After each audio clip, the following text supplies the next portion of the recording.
Good evening, everyone, and welcome to the Kennedy Institute for the United States Senate. My name is Mary Grant, and I am the president of the Institute, and it is my privilege and honor to welcome you here this evening for what will be an informative and enlightening conversation. So thank you for joining us for On the Path to Affordable Housing in Massachusetts.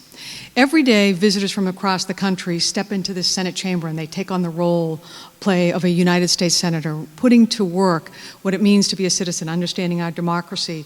Or maybe they're here for an important conversation. This morning, these seats were filled with individuals who were here to listen to the Irish ambassador to the United States, Daniel Mulholland, who was with us. So it's a vigorous place. We hope that you will come back and join in many of the conversations, and we're delighted that you are here with us this evening. When we think about the work of Senator Kennedy, when I think about his commitment to the issue that we're going to be speaking about this evening, the issue of housing, it was at the heart of some of what he did. He understood that to have strong, vibrant communities, we needed to have places where people could call home, put down roots, and be part of their democracy. In 1988, he successfully championed the efforts to pass legislation to strengthen federal powers to enforce laws against housing discrimination.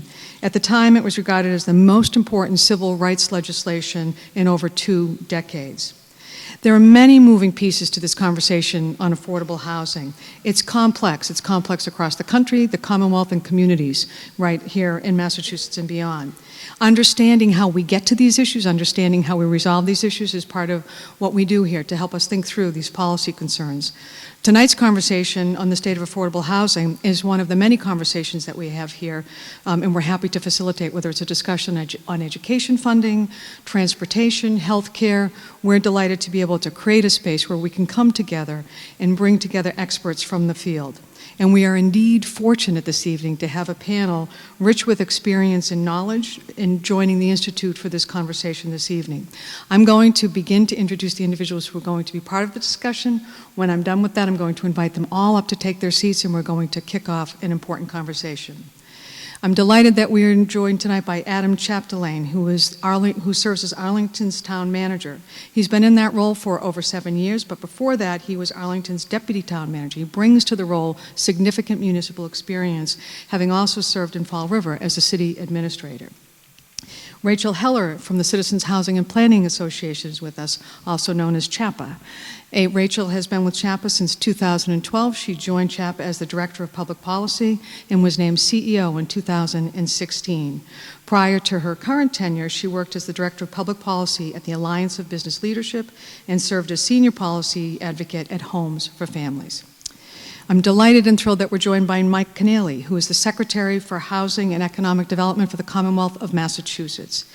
He was appointed by Governor Baker as Secretary in December 2018, after having served since 2015 as the Assistant Secretary for Business Growth. Secretary Kennealy brings to his role a long and successful track record in the private sector and with a deep commitment to the public good. And we're delighted to have the Secretary with us this evening. Rounding out this exceptional panel is Chrystal Kornegay, who is the Executive Director for MassHousing. She's been in that position since 2018, and before taking that post, she was the Commonwealth's Undersecretary of Housing and Community Development. Chrystal also served as President and CEO of Urban Edge, one of the nation's most respected community development corporations. I want to thank you all for lending your energy and your voices to this worthy conversation and this important cause. And I'm delighted that this evening's panel discussion is going to be moderated by Adrian Walker. Adrian, it's wonderful to have you back at the Institute with us. Adrian is a columnist for the Boston Globe with writing that focuses on political and social issues, including as a member of the Spotlight team, who were finalists for a Pulitzer Prize in 2018 for their series on racism in the city. It is wonderful to have Adrian with us. I invite the panel to take the seats at the front of the room to begin this important conversation. Thank you.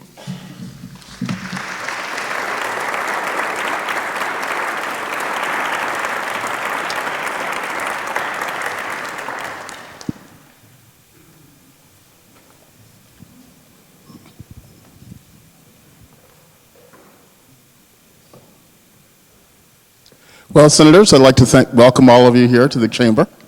It's always an honor to be here in the Edward Kennedy Institute, named for such a great champion of social justice and for issues just like this. And I'd like to welcome you to tonight's discussion about affordable housing in Massachusetts, which no one needs to be told is one of the biggest issues currently confronting us. And I want to dive right into it and talk about exactly what we mean when we talk about affordable housing. Secretary Kennealy, what are the housing challenges facing the state, and what are the challenges facing residents, and why are we having so much trouble making headway here? Yes, thank you, Adrian. First, I want to thank the Institute for having us here tonight. It is really inspiring being in this room. It's my first time here, and it's terrific to be here. And I do want to say I've been secretary now for about 4 months, and it's inspiring to do this work.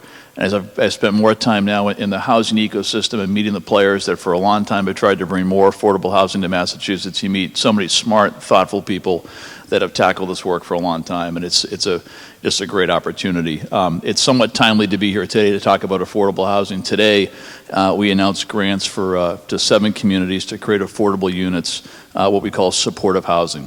So formerly homeless individuals, veterans, and others that need not only housing but supportive services around them. And it's a great example of government at work and a great example of great public investment to help the folks who need us the most. I would say, we do have a problem with housing in Massachusetts, and a lot of it comes down to production. And so from 1960 to 1990, our state produced 900,000 housing units across the state. From 1990 till today, we produced about 435,000. So in a generation, we cut in half our housing production level at a time when our economy is growing, our population is growing, our workforce is growing. And this supply-demand imbalance has put enormous stress on housing across the Commonwealth. Home values and rents are up 75% since the year 2000. Vacancy rates are at a fraction of what they ought to be, what stable vacancy rates ought to be. It puts stress on our households, stress on our communities. It's a workforce issue for businesses, so it's a real problem across the state. And we think a lot of it, the root cause, is this lack of production really for about a generation now. Certainly lack of production is a big issue, but there are other issues as well. What are some of the other challenges facing our state? I want to address this first to Rachel Heller from CHAPA. Thank you. We all know that housing is incredibly expensive in Massachusetts, and it's impacting people across income levels. And the lower the income, the fewer choices you have, the harder it is. And so as we're working on increasing housing production, we also have to look at increasing affordable production, increasing production for people with extremely low incomes, looking at what's happening with displacement, helping people to preserve their ability to stay in the neighborhoods where they've lived, their areas that have now become desirable, and also preserving our stock of affordable housing that we've got. The state and the federal government have invested in a lot of affordable housing, whether it be through public-private partnerships or through public housing. And we've got to do everything possible to ensure that that stock remains there for people. It's really the greatest resource we have, especially for people with extremely low incomes. Chrystal Kornegay, can you speak to this as well, the issues we're facing? Sure. I think one of the big challenges that we're having is that as our economy grows, one of the things that's happening is we're really growing lower wage jobs and thinking about how and it's hard for a marketplace to be able to figure out, if you do strictly market, to figure out how to make the math work around that. And as we get to a place where you unfortunately need to have subsidies for folks with incomes that 15, 20 years ago, you didn't need to have. It becomes a competition between different groups of people. And one of the challenges is we just have to figure out how to make the market work for more people than right now, because government isn't going to be able to subsidize its way out of it, and we've got to figure out how to do that. I am hopeful about how that's going to happen. It's going to take a long time, though, because we are starting to see in the marketplace, as many of you know from reading, the sort of slowdown in buildup of luxury kind of condos, particularly in Greater Boston. The other challenge that I think that we have that's not mentioned is that what those of us who spend our time thinking about this is that Massachusetts has 351 zoning laws, and that every small group of people people in a town can decide around what gets built and not get built. And we need to be a much more regional kind of community as we think about these challenges, because it's okay for people to move, but if we're only building lots of housing in particular communities and not others, it creates a huge imbalance in terms of what communities look like and what their futures are going to be. Adam Chapdelaine, you're a town manager. Can you talk to us about the challenges in local communities and that what happens in local towns, such as yours, that can help work to block affordable housing? Yeah, I'd be happy to. So I think in general, when we think about zoning in a town, we think about change, because zoning really depicts what your town currently looks like and what it's going to look like in the future. And what I've learned working in local government is that people, all of us, have some level of an aversion to change. So zoning really strikes a chord with mostly all citizens. So most recently, we brought forth some proposals to town meeting just several weeks ago, trying to increase production in general, but also using that production to increase affordable housing. And we went through a months-long process, actually working with CHAPA and other outside agencies, working with citizens, trying to relay the need, build community support.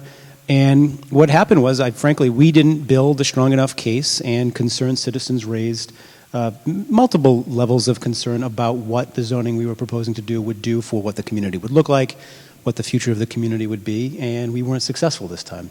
And I think that's a common thing we're hearing in probably all 351.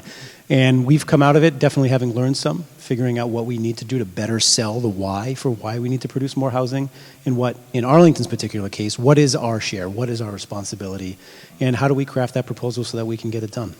Well, it's interesting because, in theory, everybody supports more affordable housing.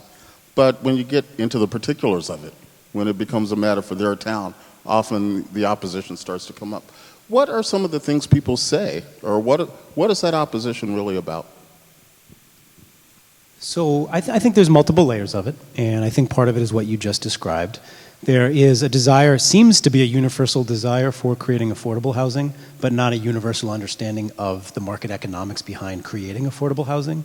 And I know that Chrystal and Rachel are certainly more expert than I am in the economics of that. But you simply, as a town, can't tell developers to produce affordable housing units. They need to be supported by the market economics and whatever your inclusionary zoning policy might be. Is it that people want affordable housing, but somewhere else? I think that could certainly be part of it. I think there's other concerns about if you're densifying an already dense community or increasing density, what does that mean for tree cover? What does that mean for stormwater runoff, other climate issues? And those are legitimate concerns, but we need to meet those concerns with helping people understand that building housing in proximity to job opportunities is actually one of the best things we can do to combat climate change related issues, because you're taking them off the roads, hopefully putting them on transit corridors. So we hear a range of concerns. They're not illegitimate. We just need to better build our arguments to address those concerns and win over enough votes to find passage. Secretary, you look like you want to weigh in. Well, I wanted to pick up on the topic of enough votes, because since 1920 in Massachusetts, state law has said that a rezoning of any property for any purpose requires a 2/3 vote of the local legislative body. So that's either town meeting or city council. And we think that's an enormous impediment to the development of housing of all kinds. And as we travel the state, we hear these stories of the project that made it through the planning board unanimously, made it through the board of selectmen, got to town meeting and won 63%. Well, in this world, that's a loss. You can't get there unless you get to 67%. And so the governor 2 months ago filed his housing choice legislation, which would, for a set of 9 different housing developments, lower the approval threshold from 2/3 down to a simple majority. And we think that has the ability to free up a lot of housing production across the state. It is relatively easy for 1/3 of people to block something. But we think, and this is a bill, by the way, that doesn't carry any mandates. It doesn't tell cities and towns what to develop. It enables them to develop what they want to develop. And so in this case, for these 9 different developments, a majority of the local legislative body can make that happen. Rachel Heller, can you help us understand a little more about the obstacles in cities and towns to building affordable housing? There was a great report that came out from researchers at Boston University that they studied over 100, I think it's about 100 communities in eastern Massachusetts. They looked at the comments that were made in local planning board meetings, other land use meetings, who was making those comments. And what they found was that only 14% of all people were actually speaking up in support of affordable housing. And that did not reflect what was needed in the community or even the viewpoint of everybody in the community, and that there were some voices that were being heard at these meetings more than anybody else. And so what they found was that it was largely white male homeowners who were opposed to development that were coming to these meetings, that had the time to stay on top of it throughout the whole process, really be engaged, and had a viewpoint that they're very effective at getting across. So I think what that tells us is that a very small group of people can be making decisions for everybody and guiding the decision making, but it doesn't reflect everybody. So we need to think, one, housing choice would help, because the fact that one small group wouldn't necessarily be able to make all the decisions. But I think we need to think about, how do you get more people into the room? Why are only certain types of people showing up at these meetings and making comments? How do we change that process? Because when you hear from only one viewpoint, then you hear about all of the things that people are scared of, whether it's kids, traffic, change. And I think it's a good time to probably note that we have a history of land use decisions in the state and the country that have caused segregation, that perpetuate segregation. The people who live in the communities now may not have caused it, but it's upon us to change it. And it takes a lot for people to stand up in a community and be that voice of change, especially when there's one voice that's being very loud. So we could have a discussion about how to turn that around. Secretary, can you talk to us about how the state can urge developers to do more on the affordable housing front? Well, I do think part of it comes down to the zoning issue, just making it easier, because I mentioned some examples of projects that got a majority but not 2/3. I think if we can have this law pass and make it easier to get local developments done, you'll see just more projects come to the fore. I think right now people are reluctant in some communities to even propose something on the theory they couldn't get to 2/3. So I think it's a really important impediment we need to remove. We have a program called the Housing Choice Program. The legislation's part of it, but with that comes technical assistance and grants. So if a community says we want to develop more housing, we provide them hands-on assistance and grants to help them do that. These assistance programs we have now, we think, can create another 4,000 housing units across the state. So we're very actively working with municipalities to help them plan for new housing. I think it's a really important part of what we do. Adam, can you also speak to that? What would help municipalities, other than what we've already talked about, which is lowering the threshold required to pass things? What else would help in towns like yours to build more affordable housing? I think in general, funding can always help. We are a community that adopted the Community Preservation Act. We're also a community development block grant entitlement community, so we have pretty significant resources that we can put towards affordable housing, and we do that on a regular basis. We put a lot of money towards our Housing Authority for Housing Preservation, and we put funding towards our Housing Corporation, a private nonprofit that we have a close partnership with. But in the grand scale, those resources are still quite limited. So I think along with the zoning changes that the Secretary is talking about, if there was a way to make a broader, larger scale statewide investment, we could target that investment in organizations that are committed and are dedicated to producing affordable housing. Yeah, it's a good point. And we do have a number of state funding programs as well. So last year the governor signed a $1.8 billion housing bond bill. It's the largest housing bill in the history of the state. We've invested over $1 billion in the affordable housing ecosystem in the last 4 years. That's about 19% higher than the previous 4 years. So we're actively investing money and creating units around the state in partnership with municipalities.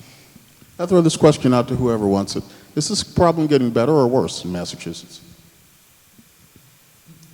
We're talking a lot about affordable housing, and I want to say that one of the things that we should all be proud of is we are a strong state in the union that supports affordable housing. As the Secretary described, the Commonwealth spends about $100 million a year to create and preserve affordable housing. The Commonwealth is the only state in the union that has its own stock of public housing. That's 45,000 units, mostly for seniors, very, very low income seniors. The Commonwealth is the only state in the union that has a right to shelter and thinks about, really tries to think about how no child should be homeless. It's not necessary, it's a family system and thinks about that. And they spend, about $500 million every year trying to support that system. Now, all of those things may be flawed and move forward, but this is a great place to be and to think about it. I think one of the challenges that we've talked a lot about affordable housing, I think part of the challenges is we're not building any housing. Right, and so even for folks who are making, $150,000 a year, and might want to live in Arlington or Wellesley, we don't have housing for them, so it's hard to even think about. I mean, we are actually doing work around extremely low income. It's not enough. I'm not trying to say that at all. I'm just saying that there's a group of folks who are now being left behind, which it feels really scary to me from a government perspective, because I don't know how we continue to subsidize that group of folk. Part of what these guys are talking about, one of the things I always ask people when I go outside of Boston to events is when's the last time you went to town meeting? Right? It's because it's about you showing up, right? And if you're not showing up, it's not about what the government is going to do differently, what Adam's going to do differently. It's about what we're all going to do differently, because change is hard, but change is people who say they like change, what they really mean is they like for you to change, right? But you have to change too, right? You got to start with you, and so that means you got to be active. You want to see more affordable housing, you think it's a shame, then you got to do more than talk about that over Thanksgiving dinner and shake your head, right? And you got to actually show up and what does it say out there? Have a seat at the table and get to make these decisions. Yeah. Is it good? Yeah. What she said. Is it getting better or worse? Well, I have a lot to add to what you said. I think that right now everybody is feeling a lot of pain. And so as a result, there's a lot of debate about what is the right path forward, and can we move forward with any one particular strategy if we're not including every strategy. And so what happens is we do have trouble advancing. And the harder it is to move any state policy, we get back to the point you made earlier, where we now start subsidizing people with higher incomes when we would ideally be using those resources for people with extremely low incomes and low incomes. And so we're kind of stuck right now. And we have to figure out how we make changes one step at a time and use each step as a way to elevate the additional steps we need to take, rather than seeing it as, well, we didn't get it all done in that one shot. I think that over a period of time, we added a lot of jobs. We did not add a lot of homes. There's a deficit of over 100,000. That is squeezing people. But right now, there's a lot of fighting about how to move forward, and I think we just have to start to identify some strategies. Housing choice is a good first one, and there's more we need to do. So I think I am optimistic because there's so many eyes on this. We are seeing proposals come up at the town levels, the city levels. It's hard to get the votes needed, but they're trying. We're hearing people speak up about it. We're hearing policymakers talk about it. That's encouraging. So I think it's getting better. It's just going to take a lot of work. I think that the public focus and the attention and investment by government is getting better. It's more robust. The problem overall is getting worse. So I think between 2010 and 2017, we added 300,000 people, 400,000 jobs, and 100,000 housing units. And you just can't keep going like that, and against the backdrop of heightened public investment. And I think it demonstrates that there's only so much government can do. What we need is a housing market that's functioning overall. What are some of the resources available to people who need affordable housing that they may not be aware of? Well, one of the things that people, it depends on who you talk to. One of the things that MassHousing has done is started this down payment assistance program, right? And so the idea is the actual median home buying age is like 32, 34, something like that. And so we started to think about, well, where were those folks 10 years ago, right? Those home buyers. Well, it was 2009 and they were getting out of college and there were no jobs. And so they've got this student loan debt that's, more than what I had when I was going to college, and is creating a big barrier. And also, they may not be coming from households that what we call like the bank of mom can write them a check and help them with down payment. So we created this down payment assistance program in which we're really trying to focus on getting young people, modest income working people into home ownership. Because the other conversation we never really have amongst ourselves, like we talk about affordable housing, and a lot of it is about multifamily housing. Well, if you've got somebody who's making $125,000, I don't really see that as the best way of taxpayer dollars to subsidize a rental unit for them. I want them to go buy a house. But the problem is, like, as Secretary Kennealy says, like, we don't have a market in which they can do that, right? And while people in Arlington, I'm using that as an example, I don't know, may be afraid of new development and new people, what doesn't ever get talked about is all the houses that turn over in Arlington and who are buying that. Right, and that's a bigger change to a community than 70-unit new development, right? And but we never talk about that because that's normal, and we're all used to that. And so what we're all saying is, like, if you're going to come and live in my community in Kornegay town, then you got to live like the rest of the Kornegays. Otherwise, like, we don't want you here. It's too much change, and we can't really deal with that. And so really want people to think about home ownership as an option, and maybe you're not living exactly in the same place that you might ideally live in, and the house doesn't look like what you think your first house should look like, but like really put down roots in the community, and we'd be, we've got a program like that we think can help folks. Are there communities, or I would even settle for other states, that are really leading the way on this issue? Where are things happening in housing that we could replicate? There's a lot of, we see a lot of outmigration from Massachusetts to states that have similar economies and are building more housing and have smaller lots for smaller homes. Whether it's people leaving Boston to go to Denver or Austin or Portland, Oregon. So I think there's a lot of examples. One of the key differences between all of those places and Massachusetts is how they determine land use decisions. We have some of the smallest decision-making bodies in the country, in that a very small community could be making a decision for how land will be developed there, whereas in other places it's the region or it's a county, and so that could be part of the challenge.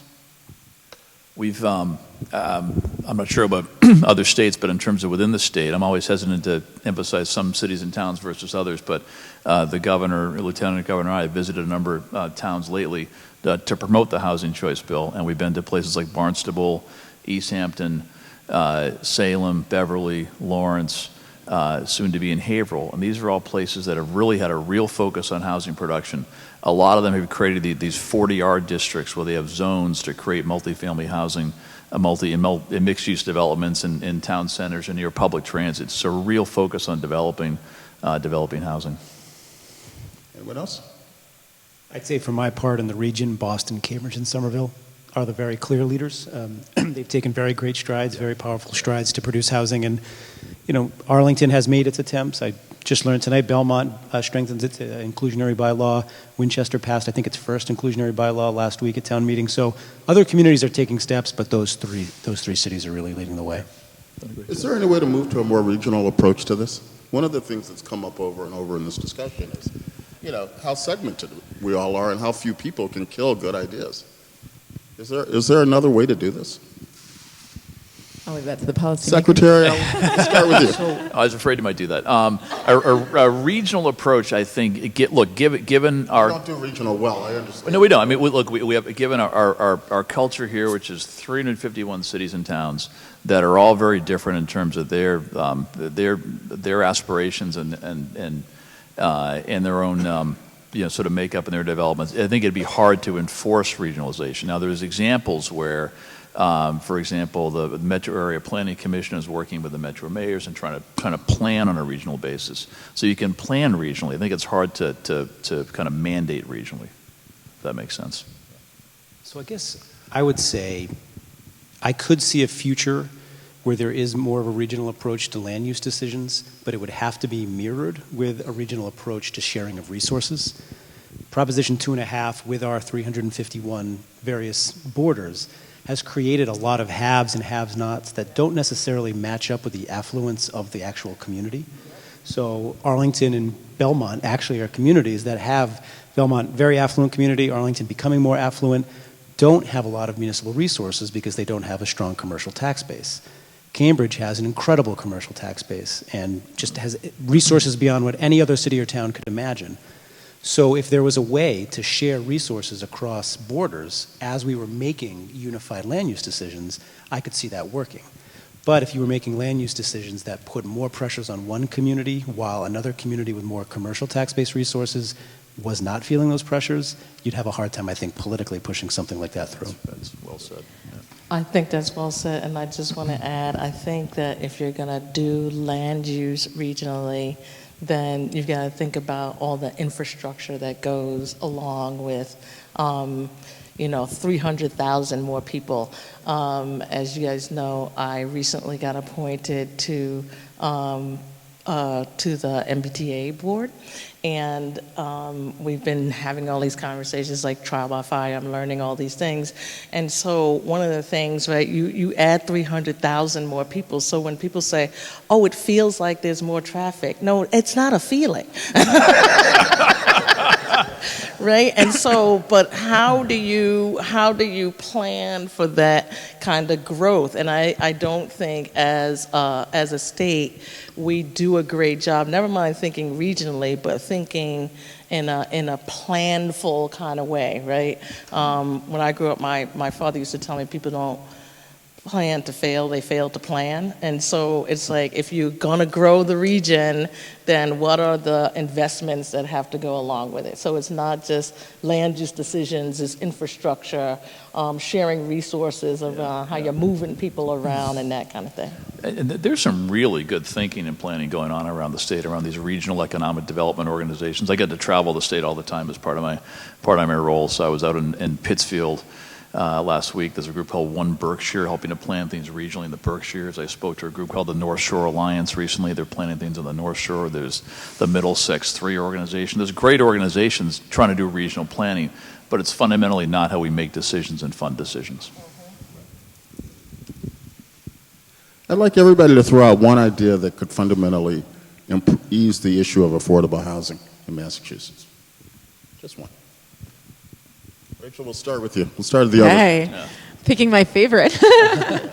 I think there's one thing that would be extremely helpful would be for every community to zone for the kind of housing that we need, and to do so in a way that is near town centers, along transit, in a smart growth way that's minimizing our impact on the climate crisis and is meeting the kinds of needs that we have. Because we're just not...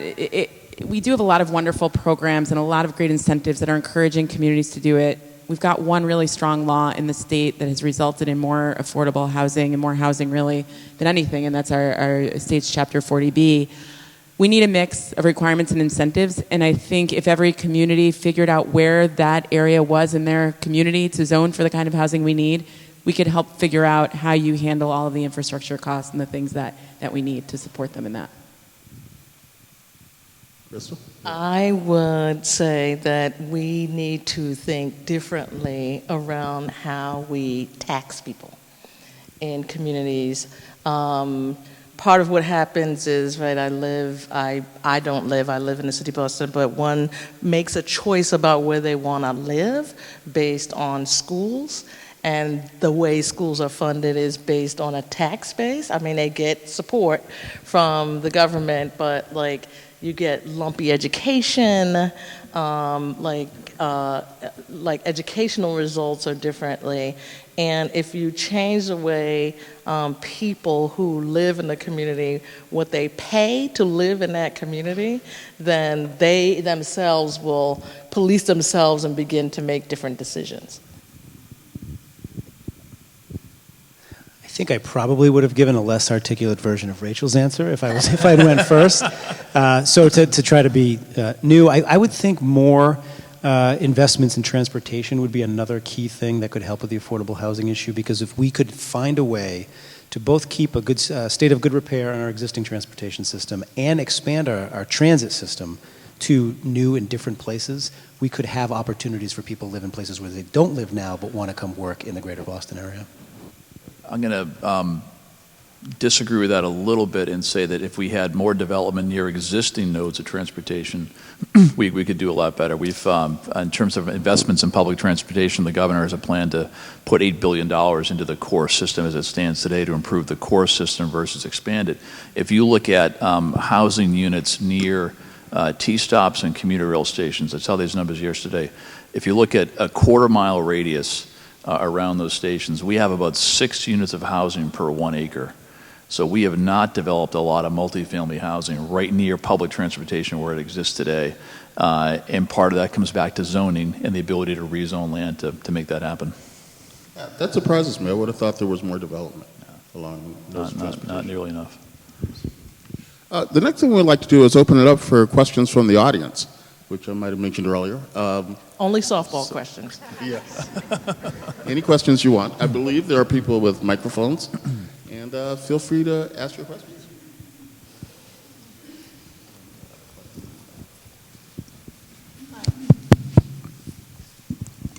So I read a lot about housing change in Los Angeles. Seems like we can learn from Los Angeles. And one thing I want to ask is I think that the mayor and others have determined that density is important if we want to create affordable housing. I don't hear the word density used by any of you, nor in the news here. What is the position on density in Massachusetts? Well, I think we need more of it. And I think we talk about housing in downtowns and multifamily housing near public transit. That does speak to density. We haven't used that word yet, but that is a lot of what we're after, for sure. And I would add, I think I used the word densify, which is a word I think I probably made up about increasing density. That's a good word. That's a good word. But increasing density is exactly what we attempted to propose in Arlington this year, and we're unsuccessful in doing so. So again, I think we learned a lot from that effort, and we'll try to refine our efforts and come back in a future year. But I think you're right that it's all about density. Why is there so much opposition to density? It seems like there is. I think there's, in a lot of cases, there's more than 1/3 opposition. But I bet there's majority support for a lot of these projects. I would agree with that. I think, like talking about that B report, there's a group of people that are speaking out against it that don't necessarily reflect everybody in a community. And how do we then help those people speak up and articulate what they would like to see as well?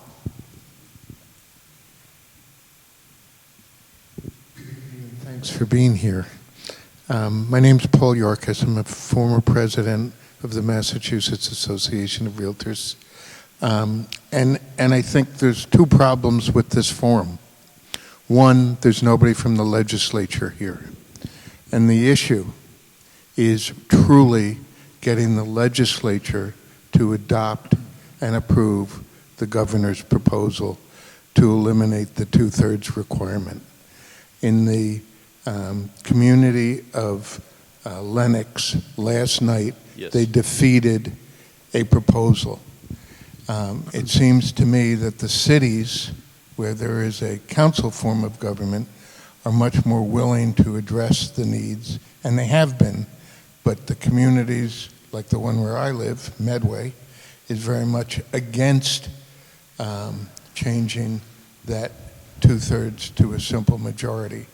And the meetings I have attended with town administrators, not city administrators, town administrators, have spoken very much in opposition to the provision of changing that two-thirds requirement. So I would simply ask everybody in this room, if you are really supportive of more housing, talk to members of the legislature and convince them to support this bill that the governor has introduced. Sounds great. Oh, come on. The Lennox one is a heartbreaker. That was 54% of town meeting for affordable units in Lennox, and it's on our list of got a majority, didn't get two-thirds.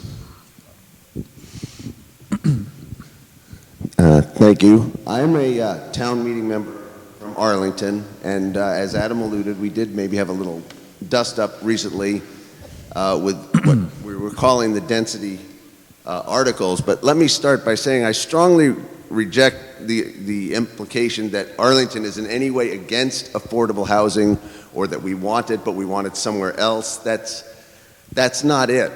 But what did happen was that MAP-C declared Arlington an inner core community, and there was not one person in Arlington that could have seen that coming. It's just not how Arlington is.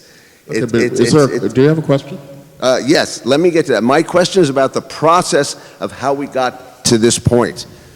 So they wouldn't have got the two-thirds vote, and I suggest to you, Secretary, they wouldn't have gotten 50% either in this case, and it's setting it up for more fighting and digging in of heels. So my question is this: why does the process have to be this way? Why do these meetings have to be confrontational? These are top-down, one-size-fits-all solutions, and that doesn't work well in Arlington. Arlington's full of well-meaning, kind people who want to help. This is, the process should involve these people more in a way that's meaningful. How can you improve that process? I'm not saying people aren't kind. I'm not saying we ought to have confrontation. What I am saying is that given the depth of our housing crisis, a majority should be able to move projects forward. That's all we're saying.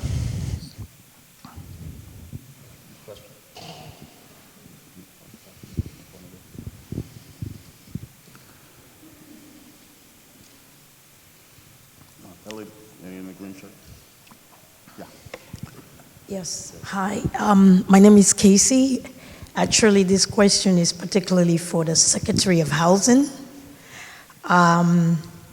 Melinda and I has been an advocate in housing, especially people with disability.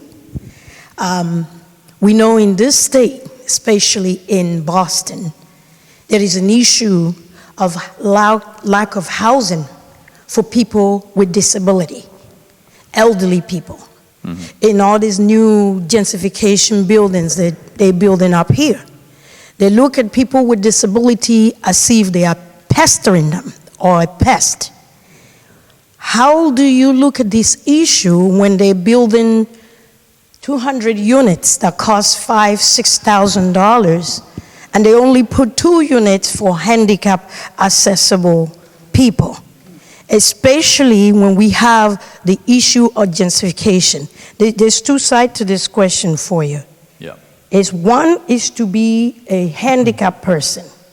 Another one is to be a handicapped minority. And in Boston and Metro Boston. So, second question for you is, minorities that are experiencing housing issue, this is their community, and they're being moved out. How do you protect minorities moving in a non-minority community? And where do you want us to have our own community? So there's 2 issues. Disability, that's tough. I have been a victim of it. Both of us have entered 2 bills that most likely is going to go through for people with disability to be treated equally on housing issues. Yeah. So, Okay, let's let him answer the question. Yeah, look, I'm not going to tell you we have solved the problem. I can tell you what we've done the last 4 years, okay, which is dramatically increase our investments in affordable housing, $1 billion in affordable housing, 17,000 units, 15,000 affordable, 2,600 affordable for people with extremely low incomes. We've invested $800 million into the public housing ecosystem. We've done a lot. Does it completely solve the problems you talked about? No, but we've been very focused on these types of issues and made meaningful public investments in them. I'd add to that too, some of the programs within the bond bill are specifically targeted towards increasing accessible housing. We have a few programs in there. One is a home modification program that is to help homeowners and landlords actually make homes accessible. There's also a community-based housing program, and I'm leaving out another excellent program. So we need more resources. There's another state rental subsidy program called the Alternative Housing Voucher Program. You might be aware of it, specifically for people with disabilities. And I'm happy to report just today, the Senate's budget proposal proposes an increase to that program. It's been very low funded, and we're really trying to boost it up, because if we have more resources that the state could then start saying to developers, I've got rental assistance to offer up to make a unit accessible, that could help to start to increase some of the supply. None of these are holistic solutions. It's all kind of getting at ways that we can increase the stock. Yeah.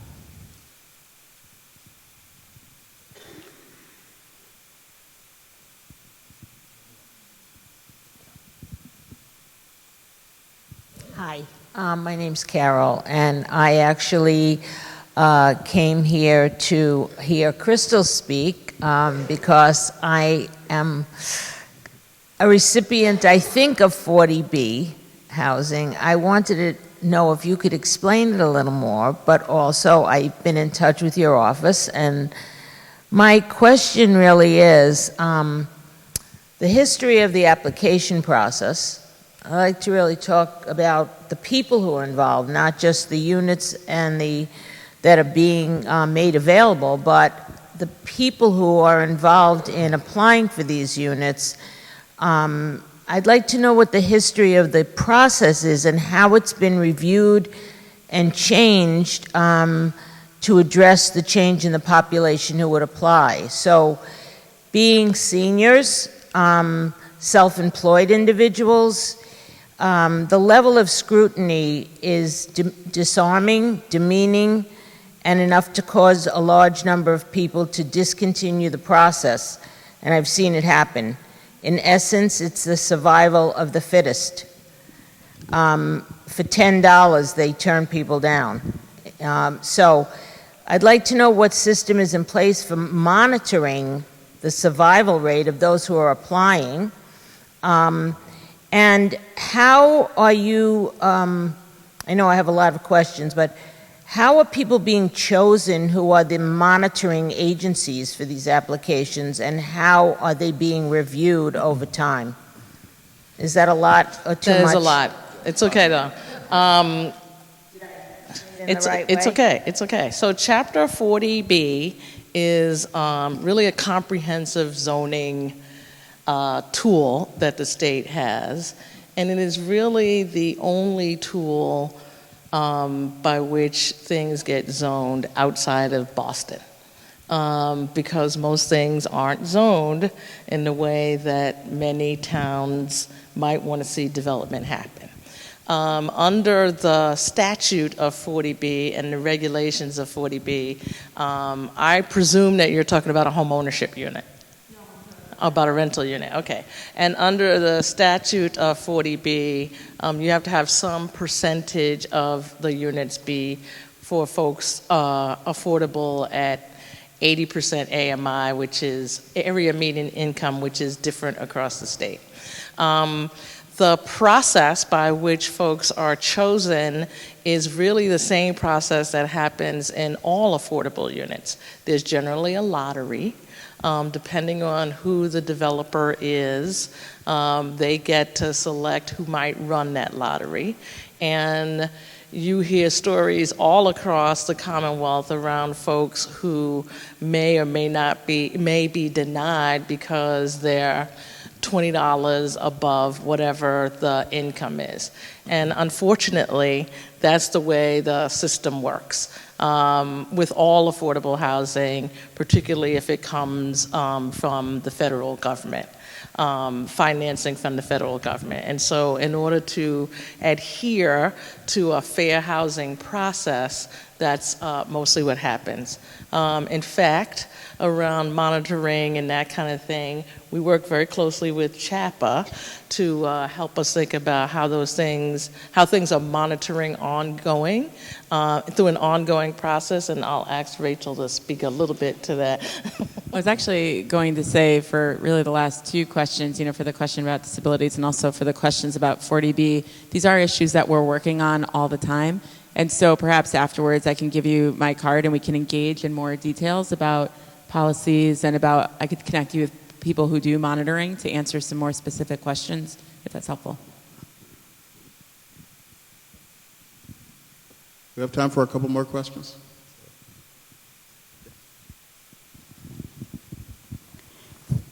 My name is Jody, and I'm a senior citizen. Do you want me to stand? It'll take me a few minutes to stand because of my knees. I was wondering, is there any kind of movement in the state for assisted living facilities for low, middle income? I lived in the western part of the state, right outside Springfield, and they built an assisted living facility for middle income people. What I see, I live on the North Shore, around where I live, is assisted living facilities for older people who have big bucks. So is there any thought around the Boston area for that at all? That's a great question. The governor has a council to address aging in the Commonwealth, of which I am actually Secretary Kennealy's designee on. And one of the issues that continue to come up is around housing. And so one of the things that we've been really thinking about is not necessarily just assisted living, but housing for seniors that include supports, and how we might work with insurance companies and different kinds of things to help pay for those supports. And so you might be a senior who just needs someone to come in and make sure that you're taking your pills every day. And so how do we make sure that those supports are happening? And it's not necessarily that you need assisted living. What we're finding is there's this group of people who don't need a lot of help, but need some help in doing that. So we've been trying to think about ways to finance that, but also to make sure that the supports are there. I would just add that among the groups that are supporting our housing choice legislation is the AARP, because they recognize the need for different types of housing for seniors who want to stay in their home communities. And I think we have time for one last question.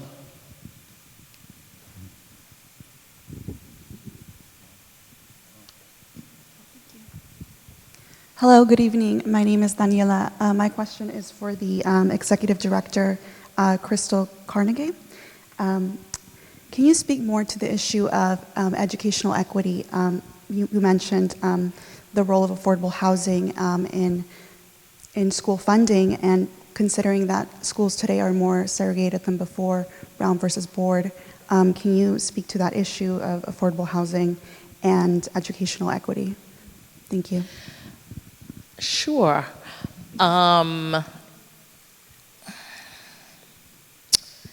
What I think is that one of the things that I really appreciate about Governor Baker when I worked for the administration was we thought a lot about this, how all these things intersect, right? Like education, transportation, housing, and there's always a lot of conversation around the way to get low-income minority children better educated is to move them to some other community in which the education system is better. And so what we've been really trying to figure out is how do we educate kids where they are, right? Because you can't move all the low-income folk everywhere.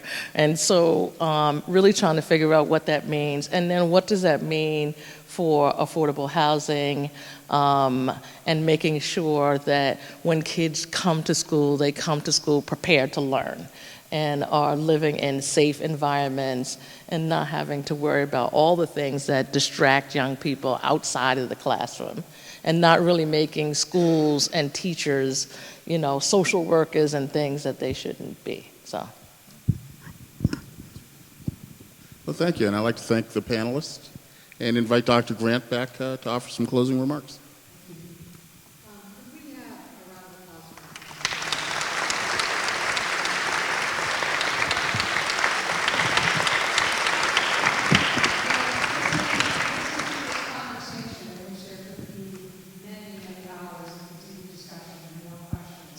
It's not an easy one, and we've been at this for many years in the Commonwealth of Massachusetts. And some of the things, as I listen to this wonderful panel bring their passion and their expertise, is that, this is our responsibility too. The democracy is our responsibility. So part of it is showing up where things matter, no matter what the opinion is, being there and lifting your voice, thinking about the legislative process, thinking about equity issues and affordability issues, and that these issues are all connected.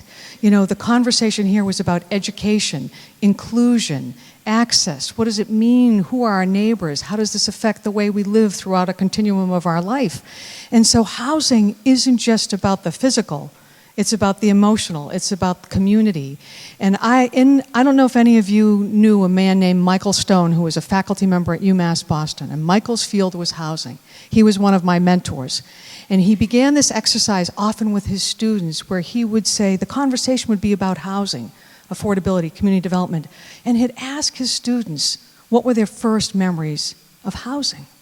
And in time, the conversation would turn into the first memory of home. And it would be about families and the people who supported us and where we went to school and what our complications were and how sometimes things were challenging. And it always came back to home. So housing is about more than the physical. It's about how we grow our lives, support our families, educate our kids, support our neighbors, have good jobs, good transportation, and be a democracy that functions well.